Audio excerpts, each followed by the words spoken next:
So the basic standard which you need to reach in your work is producing something which is publishable.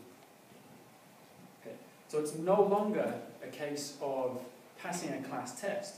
It's no longer a case of having a set syllabus, and if you learn all of those things, then you succeed.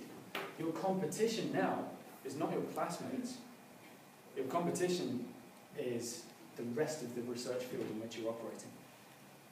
So, this is why your thesis defense is not just in front of your supervisor. You don't just submit it and then you get a mark from the teacher like you would at an essay lower down in the education system. The thesis defense is loosely modelled on the system for peer-reviewed publication. This is why, generally speaking, you have to defend your thesis in front of an expert from outside of your university. So it's essentially peer review. It's the same principle. This is why they test it in that way. So what makes work publishable? Obviously, it needs to be an original contribution. It needs to be well executed. But there's more to it than that. There's a more subtle point than that. More subtle than original contribution to body of knowledge. The reason why we need to know a little bit more than that is, for example, I studied physics.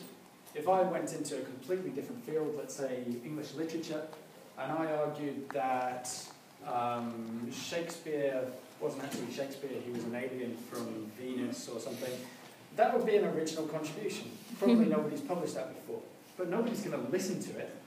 Obviously, it's crazy. So originality is not necessarily enough. This is a daft example, but it kind of makes the point. You have to be able to convince other people in the field of the value of your work. And that means that you need to know what motivates other researchers in the field. What are people interested in? What are people working on? And when your work goes through peer review, they will judge it based on the standards set by the field. So if you're working in a field which is relatively new, almost anything could be a worthwhile contribution. But if your field is extremely well established, if for the last 30 years people have been sorting out a lot of those basic problems, then that changes the standard you have to meet. So it's no longer like a class standard, it's a standard set by the research field in which you're operating. That's another way in which a PhD is very, very different to everything that you've done before. So the purpose of your work is to produce something which other people can use, something which will be interesting to other academics working in your field. So there's a body of knowledge out there. They've published all of the published work which is there. You can take that and apply it to your research. You can use it to help you. We'll come to how you can do that in a little while.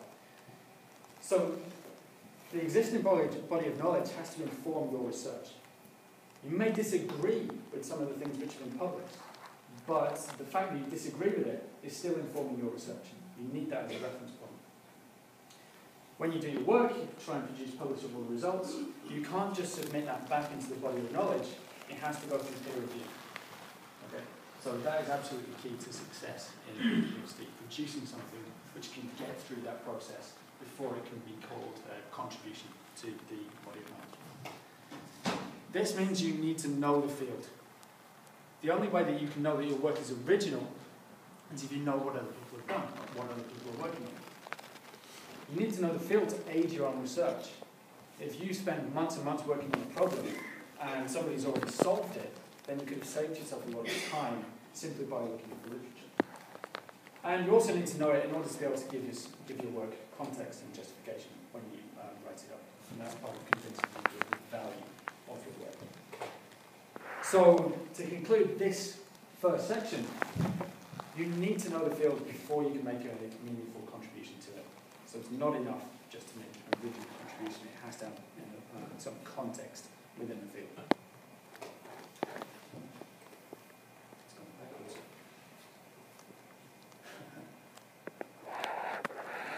Okay, I'm going backwards for some reason. Okay, so part 2, working with literature.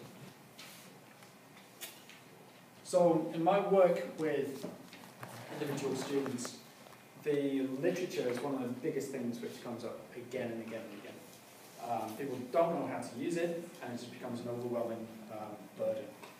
So literature, if you know how to use it, it's a resource. and it can help you in your research. And the more literature is out there, the more little things you can take to help you. But a lot of people see it as a burden, and this is why. I don't know if you can see this at the back, but this was just a quick Google Scholar search, very simple search term, and it resulted in 1.73 million results. Okay. So, obviously, if you look at it like this, and you think, oh my God, how am I going to cite all this stuff? How can I read this? There's things being published faster than I can possibly download them and print them off and read them. You know, you'll always lose that game. Inevitably, of course. There's no way you can read 1.7 million papers. Because by the time you finish, if you ever do, there'll be more stuff published. Right? You know, 1.7 million is an extreme example, but even if you're dealing with hundreds or thousands, you know, it's still extremely difficult. So you need a different way of thinking about the literature, rather than seeing it as this